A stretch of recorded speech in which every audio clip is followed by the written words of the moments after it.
Hey, what's going on? It's Scott. I worked in law enforcement for several years, and I made a video not too long ago interviewing a police legal instructor, and this comment was made underneath. So this is where cops go to learn their jobs. Interesting. What are the academies teaching them? Simple catchphrases like stop resisting or that other classic officer safety. When it comes to officer safety, policing is a dangerous job. Yes, officers have to be safe. And in a lot of cases, police officers being safe also helps the public as well. Officer safety does not give an officer a right to do whatever they want whenever they feel like it, particularly when it comes to use of force. They have to act within the law and the policy. When it comes to stop resisting, I was never trained to say that. You know why? Because when an officer is placing someone under arrest lawfully, say a warrant for their arrest for fraud or assault, or an officer is placing someone under arrest for driving while impaired, and they say, place your hands behind your back, you're under arrest, and the person does not place their hands behind the back. Instead, they clench up like this or run or whatever. The officer is instructed to say, rather than stop resisting, to give specific demands and keep giving them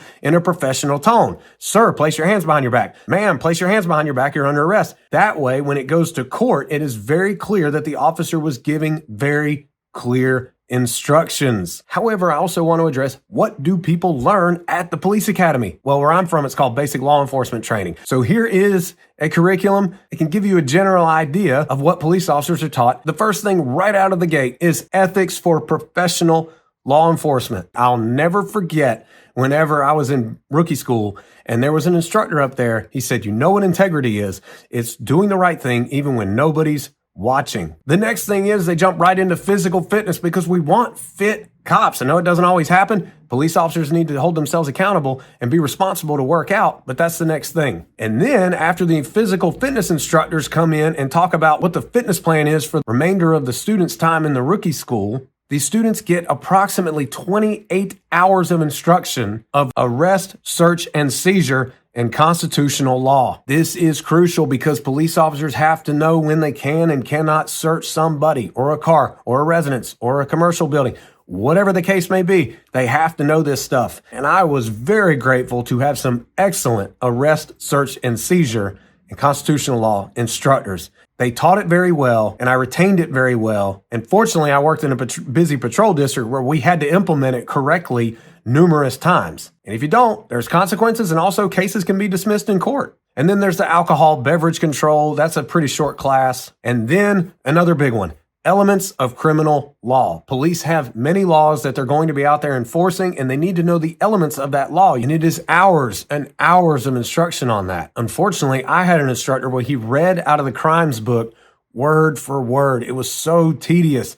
However, it's very important for police to read crimes books on their own and continue to stay familiar with the laws. And I was very fortunate to have good training officers who set the tone on that. And during downtime, I would get out that blue book and just read it. It was a quick go-to guide for the typical laws that were being enforced on patrol.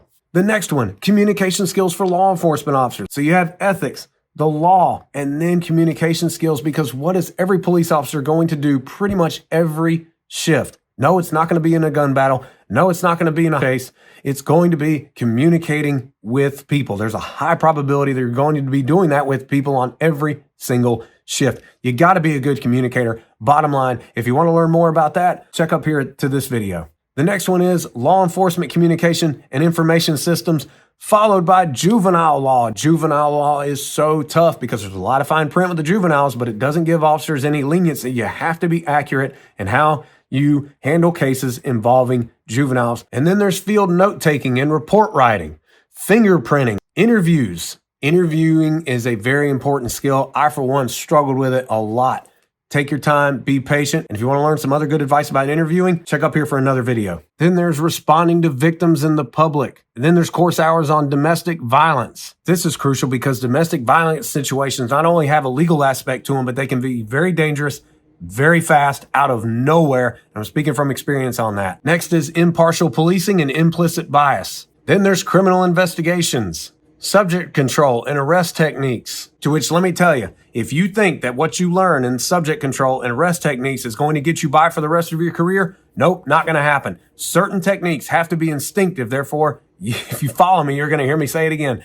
You have to train some form of martial arts that's practical for law enforcement. As retired police sergeant and black belt in Brazilian Jiu-Jitsu, Mike Bland says, you're in a profession where you have to control people. It would make sense if you're good at it. Then there's motor vehicle law. There's a lot of laws to remember and study and continuously be refreshed on. It's important. And then there's pretty much a week of firearms training, to which this is where people say police officers don't need so much firearms training, they need de-escalation training. There's a lot of details that goes behind good weapons handling, safety, and then they need to be accurate and then become comfortable with that firearm. It's nothing to be taken lightly. Then there's the first responder portion. Then there's traffic crash investigation, crime prevention, human trafficking, interacting with individuals with mental illness and developmental disabilities. And there's at least 20 hours of instruction on that because it's very important not only to have a basic understanding of certain mental health conditions, it's important because it's also another block about communication skills. Want to learn more about that? Click up there. Then there's law enforcement driver's training,